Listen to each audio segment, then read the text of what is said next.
Good morning, Taste Buds. I'm Chef Michelle Bernstein. We live in a land of plenty with a cornucopia of fresh SoFlo homegrown crops, including melons. Join me today for some recipes I'll bet you never thought of for a melon. Right now on SoFlo Taste.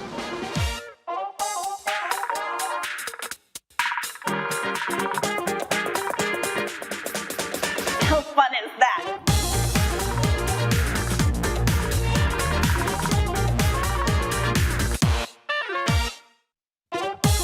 Welcome all to SoFlo Taste. I'm Chef Michelle Bernstein and welcome to the Goya Kitchen here at JA World in Coconut Creek. It's melon time in SoFlo. It's a wonderful time of the year to honor every single kind of melon. So many of them are grown right here and harvested right now. So let's get cooking. The first thing we're gonna do is a 3 melon salsa. We're serving the salsa with a piece of swordfish. Look how beautiful. So I got these swordfish from Delaware Chicken Farm and Seafood Market, and they were absolutely splendid. Now they cut them a lot thicker, but if you just ask them, they will absolutely do whatever it is that you want. Go to DelawareChicken.com. Those boys will help you out anytime. They are the best. Make sure you tell them Michelle sent you. Other than swordfish, they have everything. Some of the best eggs you can get in South Florida, shellfish, seafood, meat, poultry, you get it. Go to 4191 North State Road 7 in Hollywood or place your order online or call them at 954-983-6831. Okay, so let's make a quick marinade, shall we? In here, I already have some Italian parsley. I'm gonna add a little bit of cilantro leaves as well. I recommend marinating swordfish. I think it's really the best way to grill or pan grill and eat. I have a little bit of ancho powder, which gives it a little nice smokiness and the tiniest bit of piquant. And then of course some minced garlic and some olive oil. And I am using extra virgin on this one, but you could pretty much use any good oil that you like. And then we're gonna blend that. I'm gonna use a stick blender. Ooh, don't forget salt and pepper, of course. There we go. All right, so again, blending.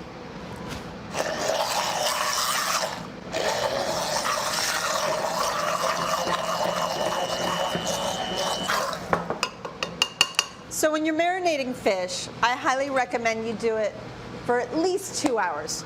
But because we're only here together for just a short time, we're gonna pretend that I marinated these for a little bit longer. From here, I would basically just push off a little bit of the herb. Heat your pan not to high. You want it to about a medium because we are gonna grill it with these herbs. I'm gonna add a little more salt and put them right onto a grill pan. Now I didn't add any acid or citrus to this because our melon salsa will have a lot of citrus flavor, and I didn't think we needed that twice. All right. So while the swordfish is cooking, let's go ahead and make a nice salsa. So I have here cantaloupe, honeydew, and watermelon. We're gonna add a little bit of red onion. If you want the red onion to be smaller, you can do that, but I love the crunchiness of the onion, so I left it long like this in a julienne. We're also gonna add some lime. We need citrus somewhere on this dish, so I love lime juice in my salsas. I think this whole dish would love a little bit of heat. So today I'm gonna use some Scotch bonnet. If you're gonna do this, I would put on some gloves. I'm pretty used to the heat of it, so I'm not gonna wear any, but I highly recommend you do. So the brighter the color, the more heat it is. The darker the color, the fiery it gets. Let's flip over our fish, or check on it. Oh yeah, beautiful. I really don't like to overcook swordfish. If anything, I like it just almost underdone, so this won't take much longer. All right, so I'm gonna show you how I cut a Scotch bonnet pepper so that I get the flavor of it, but not as much intensity of heat. It's basically like a little fruit, like a little lantern. I'm gonna hold it by the stem, like so. Cut down and around the seeds. Down and around. I'm getting every part of its flesh but none of the seeds. And then come down here and cut through the veins and the seeds. So that is one Scotch bonnet. Whew, that is a strong Scotch bonnet. I just got a whiff of it. Woohoo! So then you take it and you put the skin part up so that you're not touching the insides as much, okay? And let's go ahead and push down a little bit. And then I'm just gonna cut a nice, very thin strip of the pepper. Like so. Our fish is ready. By the way, I sprayed some cooking oil spray on the pan before I put the fish down. If not, it would have stuck terribly with all the herbs, just so you know. Just beautiful. All right, putting that there. So I'm gonna throw this whole Scotch bonnet in here. It's gonna be a little spicy, y'all, okay? A little bit of salt and a little bit of oil, and this is gonna be really good. The sweetness of the melon is really going to work with the heat of the chili and the crunchiness of the onion. All right, so let's put that right on top. What a beautiful start to our cooking with melon day. Look how pretty this is.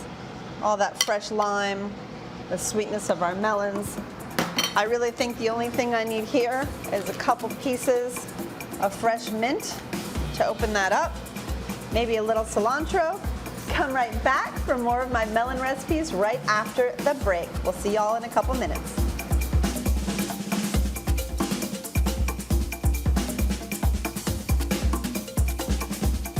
Stick around. Things are just heating up in the Goya kitchen at JA World on SoFlo Taste.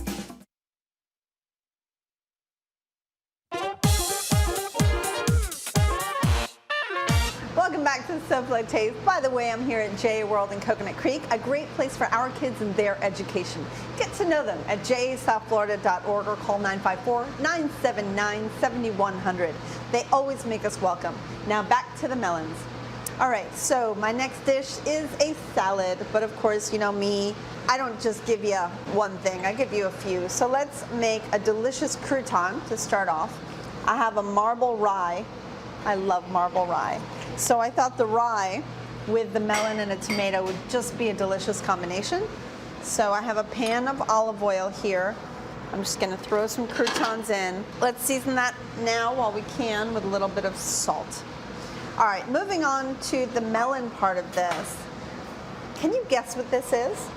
So it's green in the middle, right? But check out the outside. Kind of looks like a cantaloupe. I was confused too. It's called a Gallia melon, and it's actually a cross between a cantaloupe and a honeydew. It's delicious, it's sweet, it's yummy, it's juicy. So I think we should use this on a salad using a little bit of burrata. So I've got burrata cheese, tomatoes, and melon, and it's really going to be a beautiful combination. I think the first thing we should do is cut the melon. So it's already cut in half. I've taken the seeds out. Let's go ahead and peel it. So by that, I just take the top and the bottom off.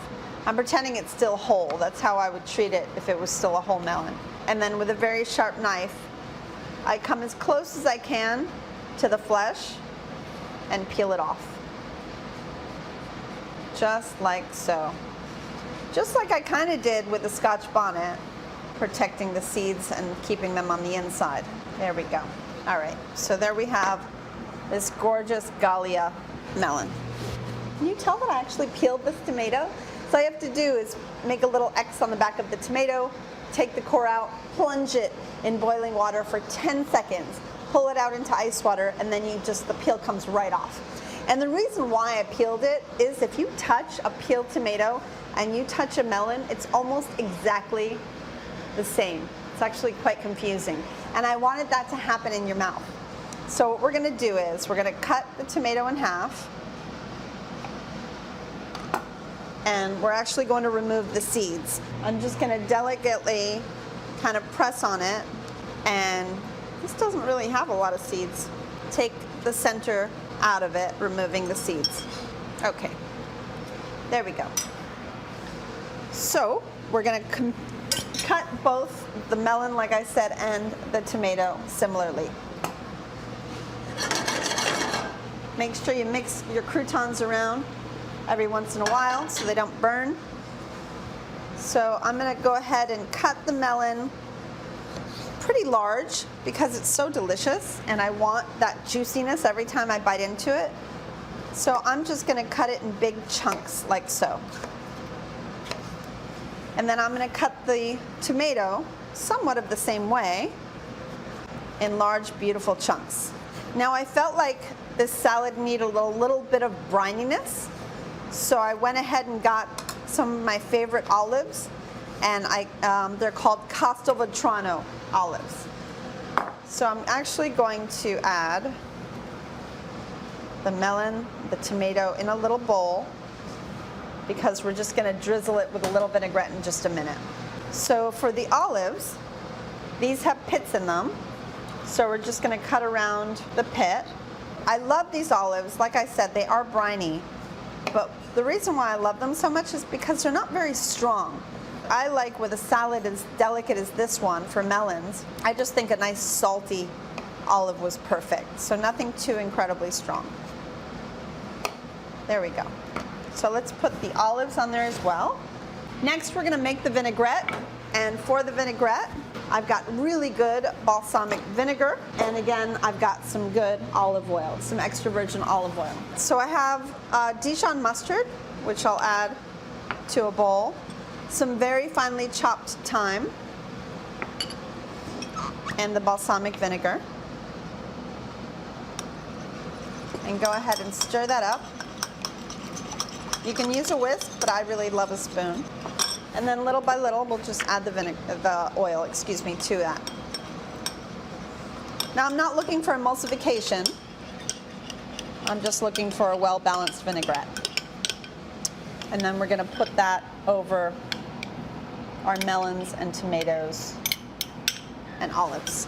Go ahead and take your burrata and cut it in half, like so. I mean, this salad and this cheese is pretty much for 2 to 3 people. And then take your tomatoes and your melon and go all the way around your burrata. So burrata is kind of like buffalo mozzarella. However, it's made in Puglia, and the center is a little bit like ricotta, and the outside is like the mozzarella. And it's very, very delicious. And then we're going to take these delicious croutons, now that they're crisp, and go ahead and spread them out around your salad.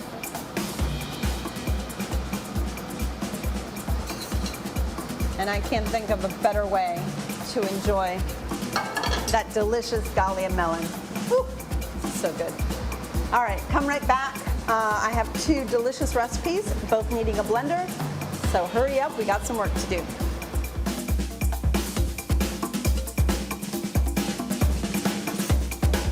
The fun continues right after SoFlo Taste with SoFlo Home Project, next on Local 10.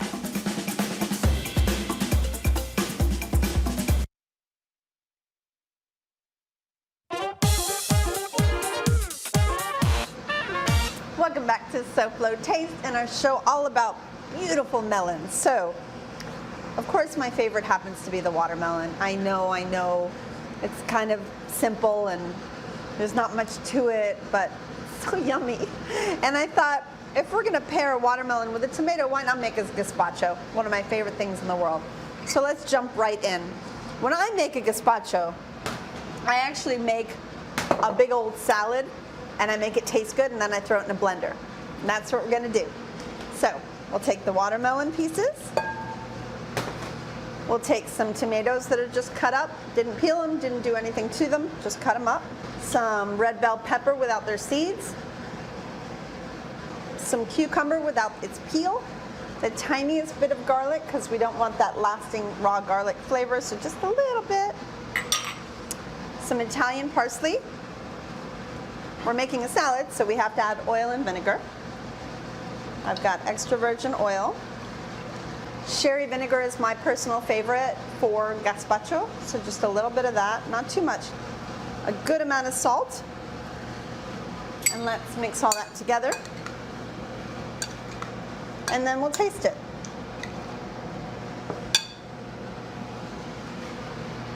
That's it. Tastes delicious. Okay, let's pour it into a blender. So, a lot of people put tomato juice in their gazpachos. If you need any liquid to blend this, just add a little water. I don't think you have to cloud it with any tomato juice personally. Let's see how this does.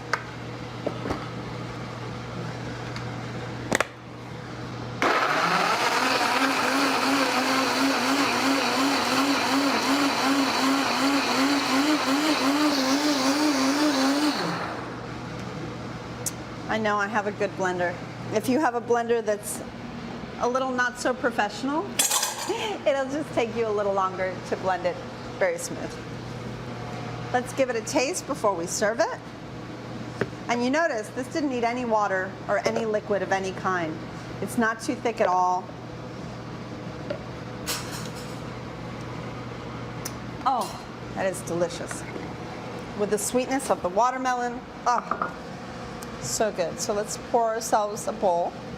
And one little trick to make really good gazpacho, because you want it to be really icy cold when you serve it, make it and then put the pitcher in your refrigerator. It'll be so much better when it's really chilled. So let's go ahead and garnish it with some slices of little grape tomatoes. And then I think it needs a couple slices of a watermelon. Let's do that real quick. So one last thing that sometimes they use in Spain for gazpacho is bread, and that's really up to you. I've been trying to stay away from bread a little more lately, so if you're staying away from bread, then I think it's perfect.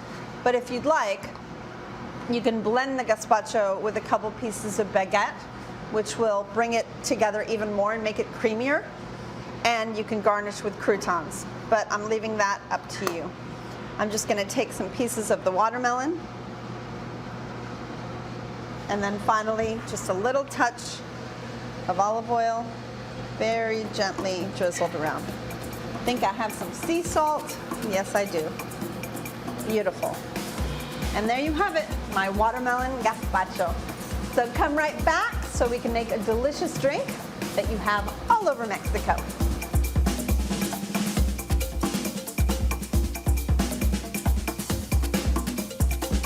SoFlo Taste will return right after this.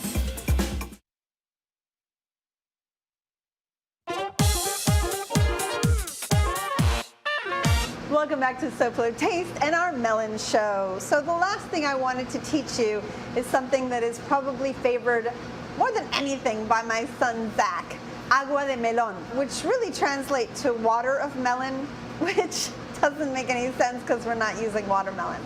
It is, I guess you can say, a juice mixed with water. I don't know. Agua de melon.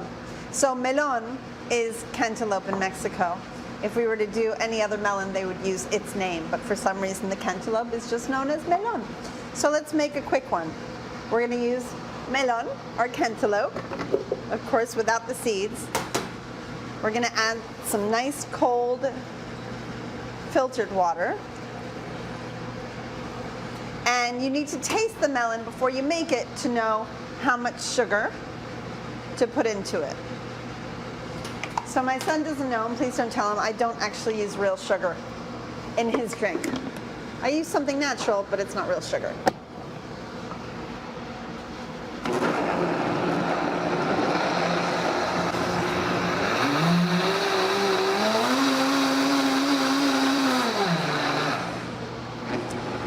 So sometimes you'll see the agua de melon strained, and sometimes you don't. And I love it when it's not. So make sure you have a glass filled with ice, because you know we don't keep our melons in the refrigerator, unless you do, which is all good. And give this to your family in the morning or at lunch. It goes beautifully with pretty much anything. Thanks for joining me today. As I often say, we are lucky to live in South Florida, or SoFlo, with different crops being harvested here year-round. And this time of year, it's South Florida melons. Try these recipes I've given you today because I love them. Next week, I'm out to prove life is a picnic with some recipes perfect for your picnic basket. I'll be cooking up some chicken and topping it off with key lime pie. These recipes are good enough to skip the great outdoors and eat over your sink in your kitchen. So be here for the food and fun. Now let's check in with my friend, our friend, Elena Capra, host of SoFlo Home Project. Good morning, Elena. What are you doing next on SoFlo Home Project? Hi, Michelle. Good morning. So today we are talking about my favorite type of lighting, decorative lighting. Coming up on SoFlo Home Project, we share with you some expert tips on selecting the right fixtures for just about any room in your home and getting that size and scale just right. Thank you, Elena. Lighting makes such a difference. It's so important to us in restaurants as well. So Taste Buds, thanks for spending another morning with me. I love sharing our time. Please be smart, be safe, and be vaccinated. And I'll see you next week. Goodbye, mwah, and good taste.